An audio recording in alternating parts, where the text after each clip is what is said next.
感情相處，貴在相向。我係子琳，今晚嘅藥方係一段感情能否長久，從來靠雙方用心維繫。年輕時面對心儀之人，總願意一味主動，就算長時間得不到回應，亦捨不得放手。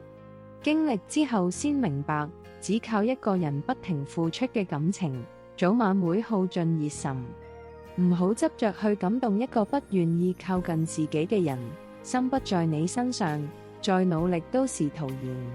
世間嘅緣分從不會單方面停留，一味嘅主動只會淪為卑微嘅糾纏。難道獨自不停討好就可以換來對方嘅真心相待？我係子琳，不做單戀，懂得抽身，點個訂閱，願你從此百毒不侵。